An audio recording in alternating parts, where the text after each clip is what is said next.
Hello my friends, welcome back to the channel Ashish. आज ये नज़ारा आप जो देख रहे हो वो आइडल बिल्डिंग का नज़ारा है। ये मेरी तब मोबाइल से लिया गया रॉ फुटेज है, जहां पर बहुत सारे बच्चे ऑलरेडी जमा होकर उन्होंने अपनी बातें आइडल को बताने की कोशिश की कि यहाँ पर आज भी टेक्निकल ग्लिचेस की वजह से हम एग्जामिनेशन नहीं दे पाए।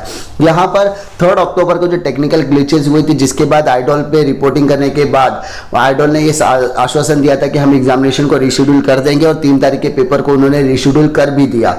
बीकॉम वालों के जो रिशेड्यूलिंग क्या है वो 9 तारीख को होगा और जो TYBA के स्टूडेंट है उनकी रिशेड्यूलिंग एग्जाम 14 को होगी। लेकिन उन्होंने वो आश्वासन दिया था कि इस तरह के टेक्निकल ग्लिचेस वापस से नहीं होगी, लेकिन ऐसा देखने के लिए मिला नहीं, क्योंकि यहाँ पर आज 6 तारीख को भी टेक्निकल ग्लिचेस देखने के लिए मिला। 4 तरीके के टेक्निकल ग्लिचेस की मैं आपको बात करूंगा। सबसे पहला, कुछ बच्चों को यूजर नेम पासवर्ड आज तक नहीं आए और उसके बाद अनलॉक की भी नहीं आया। जिन बच्चों को अनलॉक किया है वो अनलॉक की एंटर करने के बाद वो एग्जाम लॉगिन ही नहीं कर पाए, क्योंकि उनके इंटरफेस पर किसी तरीके का एग्जाम शेड्यूल दिखा ही नहीं। तो एग्जाम स्टार्ट कैसे करेंगे?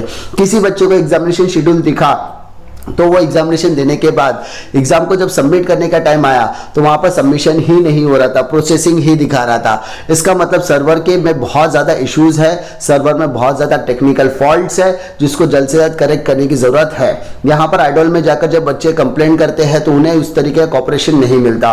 अगर आप घर पे बैठ के एग्जामिनेशन दे रहे हैं और अगर आप किसी भी तरीके का टेक्निकल सपोर्ट या आइडल से किसी भी तरीके की हेल्प चाहते हैं तो भी वो सपोर्ट आपको नहीं मिल रहा है, जिसके वजह से बच्चे बहुत ज्यादा गुस्से में थे, बहुत ज्यादा नाराज थे और वो नाराजगी उन्होंने एक आइडल डिपार्टमेंट में जाके हायर ऑफिशियल्स को दिखाई, जिसके बाद आइडल के डायरेक्टर को आना पड़ा। उन्होंने बच्चों को समझाने की कई कोशिश की, लेकिन बच्चों ने एक ही चीज कहा कि अगर आप एग्जामिनेशन को बार बार रिशेड्यूल करेंगे तो हम जॉब से छुट्टी कैसे ले पाएंगे, क्योंकि यहाँ पर तकलीफ हमें यही है कि हम जॉब गोइंग है, हम एग्जामिनेशन के लिए स्पेशल छुट्टी लेते हैं, लेकिन अगर आप बार रिशेड्यूल करेंगे तो रिशेड्यूलिंग की वजह से हमें जॉब से निकाला भी जा सकता है। तो ये कहीं ना कहीं जेन्युइन इशू है जिसको आइडल को कंसर्न करना पड़ेगा।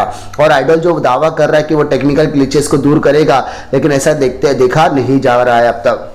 उम्मीद करते हैं कि आपके आइडल की रिलेटेड जितने भी एग्जामिनेशन है वो आने वाले टाइम में बिना टेक्निकल ग्लिचेस के, बिना टेक्निकल एरर के, बिना टेक्निकल ब्लंडर्स के आसानी से हो जाए और बच्चों को इस तरीके की टेक्निकल फॉल्ट्स बार बार देखने के लिए नहीं मिला, क्योंकि बच्चों का करियर इंपॉर्टेंट है। बच्चों ने पिछले 6 महीने से बहुत ज्यादा सहा है, बच्चों ने बहुत ज्यादा ट्रॉमा सहा है। अब वो एग्जामिनेशन के लिए पूरी तरीके से प्रिपेयर हो गए, तो अब वो किसी भी नए चैलेंज को फेस करने के लिए रेडी नहीं है। और आइडल से गुजारिश करता हूं कि अगर इस तरीके का फॉल्ट बार बार होता है तो आपको एग्जाम का अल्टरनेटिव प्लान करना पड़ेगा।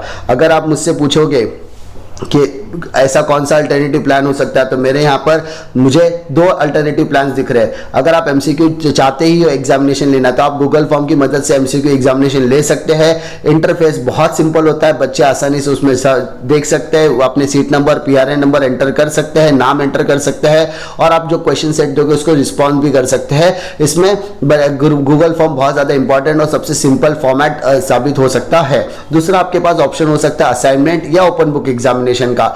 तो ये तीनों में से कोई भी आप अगर अल्टरनेटिव चूज करोगे तो आइडल डिपार्टमेंट के स्टूडेंट के लिए कहीं ना कहीं बेनिफिट होगा, क्योंकि अगर MCQ एग्जामिनेशन में इस तरीके के ग्लिचेस आएंगे तो कहीं ना कहीं आइडल के इंतजाम पर भी एक सवाल निशान उत्पन्न हो सकता है। इसी बात से को जानने के लिए जब मैं आइडल गया तो बहुत सारे बच्चों ने मुझसे बातें की, मैं उनसे इंटरेक्शन किया, मैंने उनकी बातें समझी, सुनी और उनको कुछ ना कुछ बात सॉल्यूशन देने की मैंने वहां पर कोशिश की। और आइडल डिपार्टमेंट से जो भी कन्विंसन आया, जो भी उन्होंने आइडल की डिक्लेरेशन की, उस हिसाब से एग्जामिनेशन को रिशेड्यूल कर दिया जाएगा और उसकी जो प्रॉपर डेट्स है वो आने वाले टाइम में आपको देखने के लिए मिलेगी। आइडल से रिलेटेड कोई भी फ्यूचर में अपडेट आती है तो मैं अपने चैनल पर अपडेट देने की कोशिश करूंगा। उम्मीद करता हूं कि आपको वीडियो पसंद आएगा। अगर एफर्ट को अप्रिशिएट करना चाहते हो तो चैनल को सब्सक्राइब जरूर कीजिए और इसी तरीके की इंफॉर्मेशन के लिए चैनल पर जुड़े रहिए। मिलता हूं मैं आपको अगले वीडियो में एक और नई जानकारी के साथ, तब तक के लिए जय हिंद।